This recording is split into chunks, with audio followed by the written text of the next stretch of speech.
Welcome students. Today's topic is preparation of cost sheet under unit costing, single costing और output costing. आज का हमारा topic cost sheet तैयार करने से संबंधित अकाउंटिंग है, जो कि इकाई लेखांकन या उत्पाद लेखांकन से संबंधित चैप्टर में है। जैसा कि हम आपको बतलाए, हर एक प्रोड्यूसर्स को उत्पादन करने का जो ऑब्जेक्टिव है, to produce at minimum cost and of best quality, अच्छा बनाना और सस्ता बनाना, ये उसमें सक्सीड किया कि नहीं, इसी कारण से अकाउंटिंग की ज़रूरत है। और अकाउंटिंग में भी चूँकि इसमें सक्सीड करने का ऑब्जेक्टिव है, इसीलिए in process of production accounting maintained, हिसाब किताब एकदम उत्पादन के क्रम में बनाया जाता है, जिससे कि मौके पर हम सही एफर्ट ले सकें, सही प्रयास कर सकें, सही डिसीजन ले सकें और कम से कम लागत में उत्पादन का प्रयास किया जा सके। इसी कारण से कॉस्ट को जानने के मकसद से, कॉस्ट ऑफ प्रोडक्शन को जानने के मकसद से at every level of production, accounting के लिए इस चैप्टर में दो प्रोसेस बतलाया गया। एक है हमारा preparation of statement of cost, जिसकी की जानकारी हम डिटेल में पिछले वीडियोस में करा चुके हैं। इस प्रेजेंट वीडियो में हम प्रिपरेशन ऑफ कॉस्ट शीट को लेकर के आए हैं। इसमें कॉस्ट शीट प्रिपरेशन का क्या प्रोसेस है, इसका कंसेप्ट देने के साथ ही साथ आपको कुछ रिलेवेंट या सुइटेबल क्वेश्चन, एग्जाम्पल क्वेश्चन ले करके उसको सॉल्व करके आपको स्पष्ट करेंगे, इस टॉपिक को क्लियर करेंगे। तो सबसे पहले प्रिपरेशन ऑफ कॉस्ट शीट का कंसेप्ट क्या है, क्या प्रोसेस है। तो हेडिंग देंगे कॉस्ट शीट, कितने यूनिट का है, ये बेसिक डिफरेंस है स्टेटमेंट ऑफ कॉस्ट और कॉस्ट शीट में। स्टेटमेंट ऑफ कॉस्ट में मोस्टली क्वेश्चन में यूनिट नहीं ऑफ प्रोडक्शन नहीं दिया जाता था, लेकिन अगर दिया भी जाता था तो जस्ट इम्पॉर्टेंट स्टेज के पर यूनिट रेट को हम निकाला करते थे। और जब कॉस्ट शीट बनाते हैं तो हर एक आइटम का हम पर यूनिट रेट निकालते हैं, एक अलग से कॉलम पर यूनिट रेट का होता है। पर यूनिट का मतलब हम स्पष्ट रूप से आपको बतला दें, कॉमन या पॉपुलर यूनिट से होता है। जिस यूनिट से उस उत्पाद को जाना जाता है, पॉपुलरली परचेजर सेलर डिमांड करता है, सेल करता है, उसी यूनिट को हम यहाँ पर यूनिट के कॉलम में दिखलाएंगे। जैसे जनरल चीज़ों को देखें, जनरल कमोडिटीज़ को देखें, तो प्रति इकाई मतलब एक यूनिट से होता है। लेकिन कुछ विशेष उत्पाद हैं, जैसे ब्रिक्स है, इनके चलन की बात करें तो परचेजर भी जब डिमांड करता है, कॉस्ट को जानना चाहता है, तो एक ब्रिक का दाम नहीं, पूरे 1000 ब्रिक का दाम जानना चाहता है। सेलर भी जब बेचता है तो 1000 ब्रिक के रेट को बतला करके बेचता है। इस तरीके से वहाँ पर पॉपुलर यूनिट 1000 ब्रिक है, इसीलिए पर यूनिट कॉलम में हम पर 1000 ब्रिक का कॉलम बनाएंगे कि वैल्यू को, कॉस्ट को जानेंगे। इसी तरीके से अन्य प्रोडक्ट में भी ध्यान रखना। वैसे ज़्यादातर चीज़ें हम जानते हैं पर यूनिट के रूप में ही जाना जाता है, इसलिए पर यूनिट का ही कॉलम बनाएंगे। तो यहाँ पर जो कॉस्ट शीट बनेगा हमारा, इसमें दो कॉलम अमाउंट के लिए आएगा, एक पर यूनिट रेट आएगा और दूसरा टोटल अमाउंट आएगा।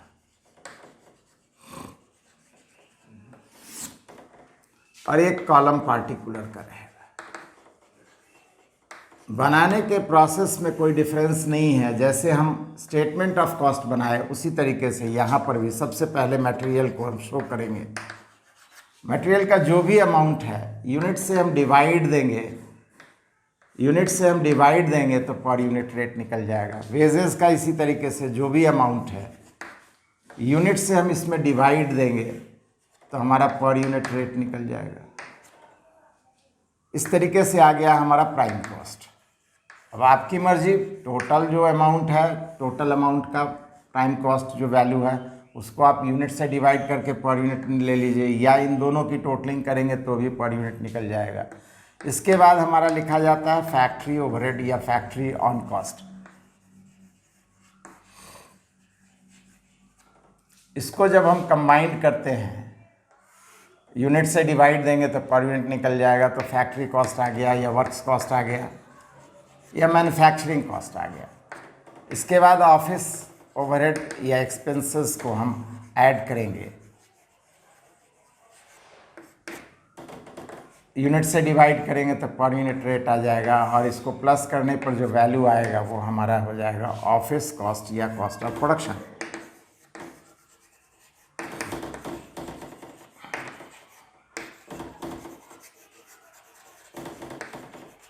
फिर आपका आता है सेलिंग एक्सपेंस या सेलिंग ओवरहेड। अमाउंट में यूनिट से डिवाइड देंगे। एक चीज़ याद रखना है, कभी कभी हमारा प्रोडक्शन यूनिट जो है वो ज़्यादा रहता है और सोल्ड यूनिट उससे कम बिकता है, कुछ बच जाता है, तो निश्चित रूप से जो टोटल प्रोडक्शन यूनिट है उसमें क्लोजिंग फिनिश्ड माइनस करेंगे तो हमारा कॉस्ट ऑफ सेल्स आएगा, तब सेलिंग एक्सपेंसेस ऐड करेंगे तो हमारा टोटल कॉस्ट आएगा। और अगर क्लोजिंग फिनिश्ड नहीं है तो डायरेक्ट हम उसमें सेलिंग एक्सपेंसेस ऐड करेंगे, टोटल कॉस्ट की जानकारी आ गई। इसके बाद सेलिंग प्राइस फिक्स करेगा आदमी, प्रॉफिट फिक्स करके, प्रॉफिट को तय करके सेलिंग प्राइस फिक्स करेगा जिस वैल्यू से सामानों को बेचा जाएगा मार्केट में। तो not only to know the cost of production but also to fix the amount of selling and profit. This accounting process or these accounting process means statement of cost and cost sheet are prepared. अब इसी बात को, इसी प्रारूप को, format को, concept को ध्यान में रखते हुए हम आपके सामने में कुछ एग्जाम्पल क्वेश्चन प्रेजेंट करने जा रहे हैं जिससे कि बातों को और स्पष्ट रूप से समझा जा सके। क्वेश्चन है हमारे सामने में, in a factory 1000 units were manufactured during the month ending March 2021.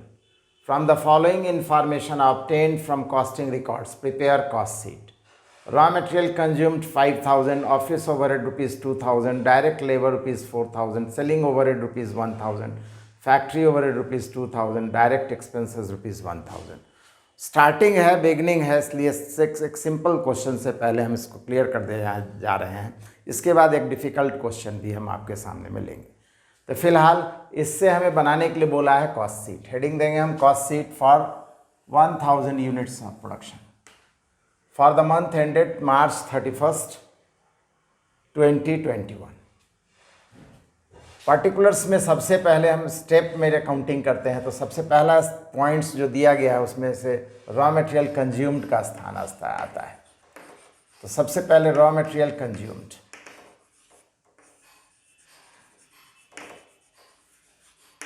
Amount है ₹5000 टोटल में आएगा। यूनिट से डिवाइड देंगे तो ₹5 हमारा पर यूनिट कॉलम में आएगा। नेक्स्ट इसके बाद डायरेक्ट लेबर आता है,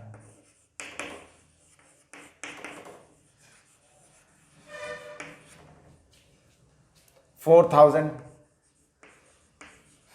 यूनिट से डिवाइड देंगे ₹4 आ जाएगा। इस तरीके से अब हम कंबाइंड करेंगे तो 9000 अमाउंट आ गया।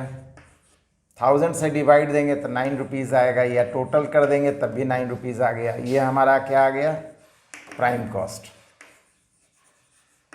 अब इसके बाद फैक्ट्री ओवरहेड आएगा,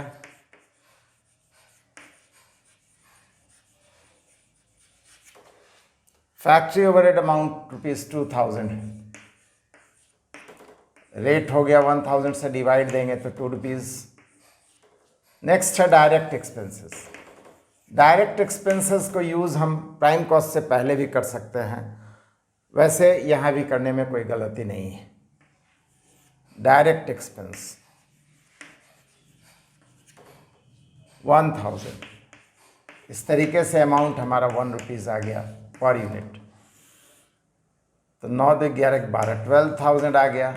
1000 से डिवाइड करेंगे तो ₹12 आएगा, या ऐसे भी टोटलिंग करके देखेंगे तो ₹12 आ गया। ये आ गया हमारा क्या चीज़, फैक्ट्री कॉस्ट या वर्क्स कॉस्ट या मैन्युफैक्चरिंग कॉस्ट, कुछ भी कह सकते हैं। इसके बाद ऑफिस ओवरहेड जो कि दिया गया है, ऑफिस ओवरहेड अमाउंटिंग ₹2000, रेट देखेंगे 1000 से डिवाइड करके तो ₹2 आएगा। इसको हम ऐड कर देंगे तो हमारा आ गया ऑफिस कॉस्ट या कॉस्ट ऑफ प्रोडक्शन ₹14। 14,000 रुपीज़। इस तरीके से हमारा सेलिंग ओवरहेड भी दिया हुआ है, तो प्लस करेंगे सेलिंग ओवरहेड।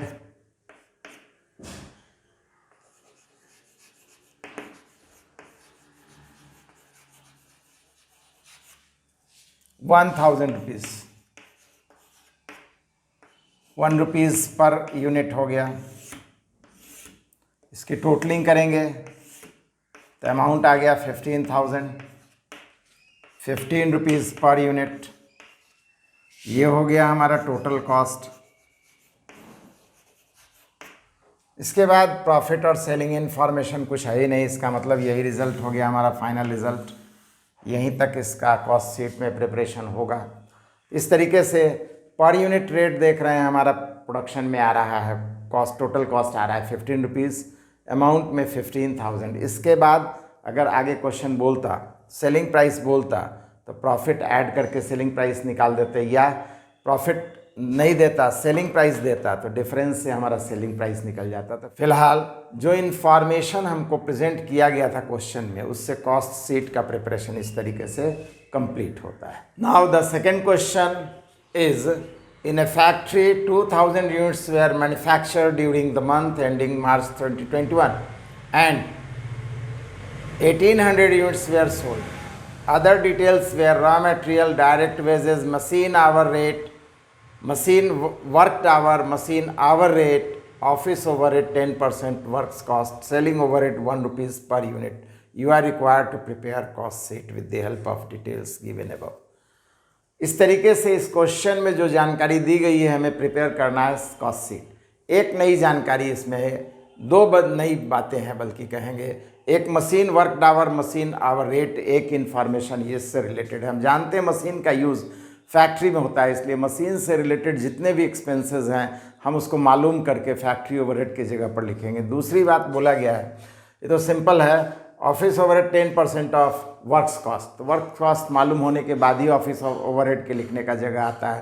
तो वर्क्स कॉस्ट जो भी वैल्यू निकल करके आएगा उसका 10% कैलकुलेट करके हम ऑफिस ओवरहेड को रिकॉर्ड कर देंगे। एक और नई बात है इस क्वेश्चन में, जैसा कि देख रहे हैं, मैन्युफैक्चर्ड यूनिट है 2,000 एंड सोल्ड यूनिट है 1,800। इसका मतलब साफ हो गया कि 200 यूनिट्स जो है वो मैन्युफैक्चर्ड है but not yet sold, means closing finished है। इसका भी यूज़ हम निश्चित जगह पर अनिवार्य रूप से करेंगे, कंपल्सरली इसको भी हम रिकॉर्ड करेंगे। तो सबसे पहले हमारा आता है रॉ मटेरियल का प्लेस। रॉ मटेरियल का वैल्यू दिया गया है 4,000 रुपीज़ से, यूनिट है 2,000, इसका मतलब ₹2 पर यूनिट आ गया। डायरेक्ट वेजेस, हर एक आइटम का कंपलसरी पर यूनिट रेट निकालना होता है कॉस्ट शीट में। 2,400, 2,000 से डिवाइड देंगे तो ₹1.20 आएगा। इन दोनों को कंबाइंड करेंगे तो हमारा आ गया प्राइम कॉस्ट ₹3.20 और 6,400 रुपीज़ अमाउंट में, टोटल अमाउंट। नेक्स्ट आता है हमारा फैक्ट्री ओवरहेड। जिसके लिए जो इंफॉर्मेशन दिया गया है, मशीन वर्क आवर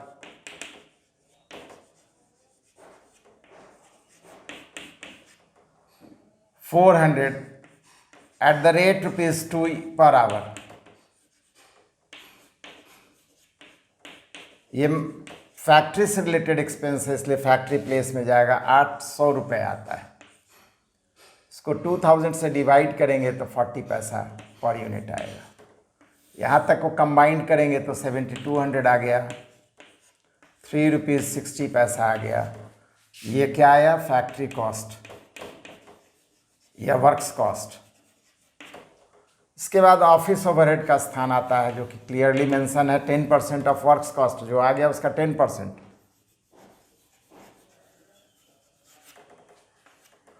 इसका 10% आएगा 720।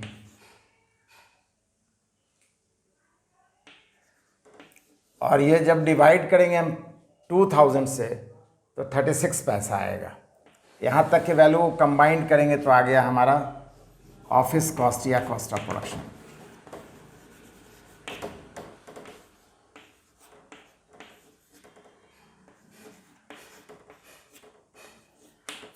ऑफिस कॉस्ट की जानकारी के बाद हम देख रहे हैं प्रोडक्शन यूनिट 2000 है, सोल्ड यूनिट 1800 है। इसका मतलब 200 यूनिट हमारा क्लोजिंग फिनिश्ड है। 2000 का वैल्यू जब हमें मालूम है तो 200 का क्या वैल्यू होगा हम निकाल लेंगे। अब ऐसे आसानी के लिए, सुविधा के लिए हम आपको बतला दें, 2000 में 200 हमारा क्लोजिंग है तो 10% हुआ ये। इसका मतलब अमाउंट का भी 10% कैलकुलेट करके निकाल करके माइनस कर देंगे। या यूनिटरी सिस्टम से 2000 का वैल्यू 7920 है तो 1 का क्या होगा तो 200 का क्या होगा, हम कैलकुलेट करके माइनस कर देंगे। ऐसा माइनस करने के बाद जो वैल्यू आएगा वो हमारा कहलाएगा कॉस्ट ऑफ सेल्स। यूनिट पर यूनिट रेट में इसको नहीं रिकॉर्ड करेंगे, कारण कि ये 2000 का वैल्यू था और ये 1800 का है। 2000 में से 200 का हम कॉस्ट ऑलरेडी माइनस कर चुके हैं, इसलिए जो भी कॉस्ट बचा वो 1800 का है। इसके बाद की अकाउंटिंग 1800 से चलेगा। 1800 यूनिट पर अब सेलिंग एक्सपेंसेस वगैरह होगा। तो सेलिंग ओवरहेड बोल रहा है, सेलिंग ओवरहेड 1 रुपी पर यूनिट बोल रहा है, जबकि हमारा सोल्ड यूनिट है 1800। तो इस ये 1800 आएगा, ये है 1 रुपी पर यूनिट, यहाँ 396 ही रह जाएगा। ये आ गया 4.96 पर यूनिट। अमाउंट आ गया 8,928। सेलिंग इन्फॉर्मेशन या प्रॉफिट का कोई इन्फॉर्मेशन नहीं है, इसका मतलब ये आ गया हमारा टोटल कॉस्ट। हमारा नेक्स्ट वीडियो जो होगा निश्चित रूप से वो टेंडर प्राइस स्टेटमेंट या यूनिट कॉस्टिंग 2 से रिलेटेड होगा, जिसमें कि हम आपको बतलाएंगे कि न सिर्फ प्रोडक्शन के कॉस्ट को कैसे कैलकुलेट करते हैं, बल्कि नया कोई प्रोजेक्ट या लेना है हमें तो उस स्थिति में कैसे हम प्राइस कोट करें, कैसे हम टेंडर पेपर भरें और हमें काम मिले। इस बात की जानकारी हम विस्तार से उस टेंडर प्राइस स्टेटमेंट चैप्टर में बतलाएंगे, जो कि यूनिट कॉस्टिंग का ही दूसरा पार्ट है। फिलहाल पुनः हम एक बार आपसे स्पष्ट रूप से कह देते हैं कि आप इस चैप्टर यूनिट कॉस्टिंग 1 या आउटपुट कॉस्टिंग 1, दूसरे शब्दों में कॉस्ट शीट और स्टेटमेंट ऑफ कॉस्ट के प्रिपरेशन से रिलेटेड जितने भी क्वेश्चन आपके पास कोई भी बुक, आप उसको सॉल्व कीजिए। प्रॉब्लम आता है तो आप हमारे सामने में रखिए, कमेंट सेक्शन में रखिए।